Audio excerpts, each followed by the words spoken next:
Hi, my name is Catherine Crosland, and I am a physician with Unity Healthcare in Washington, D.C.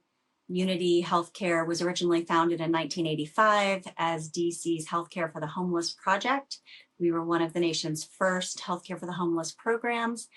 We have since grown to become the largest federally qualified health center in D.C., but we remain the largest provider of healthcare for people experiencing homelessness in D.C.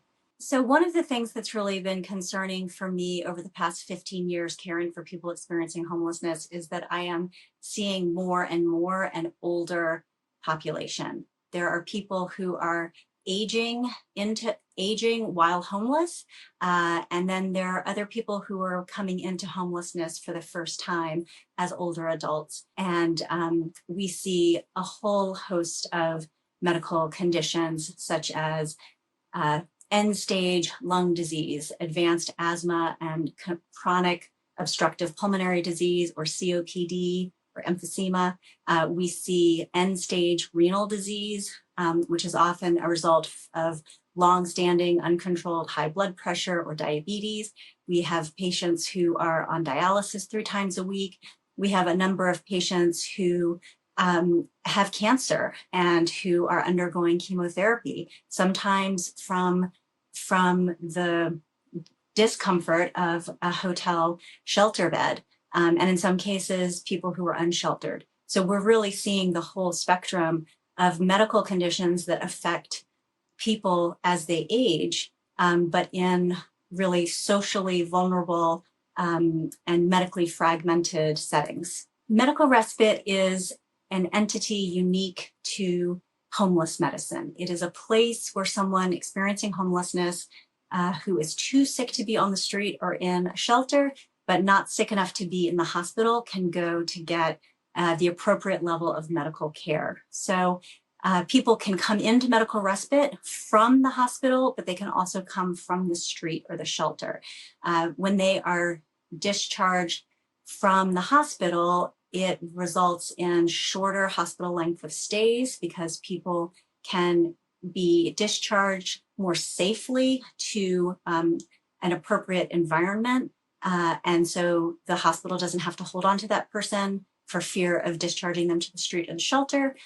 They also, medical respite has been shown to result in decreased readmission rates for people who experience homelessness who've been discharged from the hospital.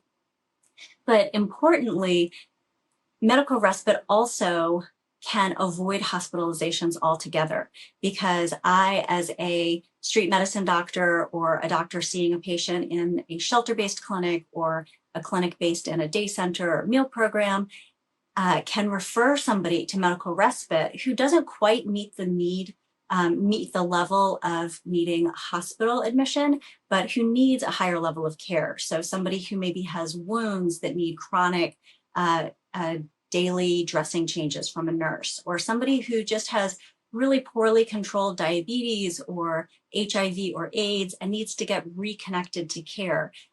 Medical respite is really a wonderful place where somebody can go to get started back on their medications, get reconnected to their specialists, and avoid a hospitalization altogether. An expensive emergency room visit, an expensive hospital admission. Medical respite costs about 1/10 per day of what a hospital admission would cost. Medical respite can look a lot of different ways. We used to say that if you've seen one medical respite facility, you've seen one medical respite facility.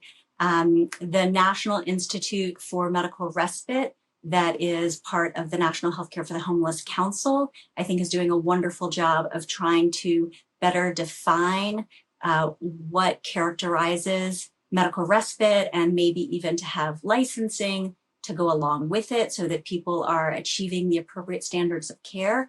But the reality is that most communities make do with what they have. So sometimes medical respite can look like a few sick beds scattered among a low barrier shelter.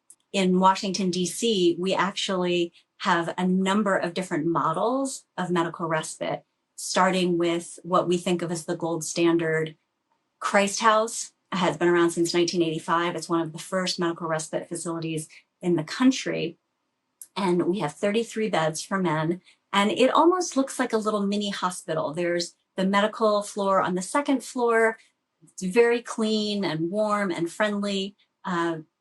People are 2, 3, 4 in a room, sometimes as many as 6 or 8.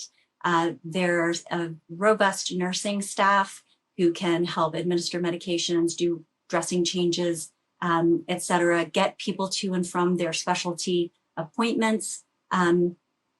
But we also have the low barrier model of medical respite, like I mentioned earlier with the scattered site in a low barrier shelter.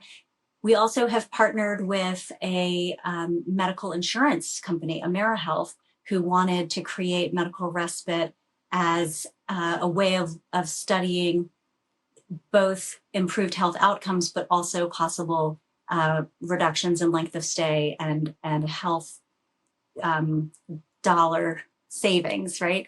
And so we have 2 medical respite facilities with them, 8 beds for men and 8 beds for women. The problem with that, obviously, is that you have to have that insurance. So the goal is to have low barrier medical respite that is not tied to the need to be sober. It has a harm reduction approach to medical respite that adequately supports both the medical as well as the behavioral health needs of our patients, but also that is not require a specific insurance or even insurance at all.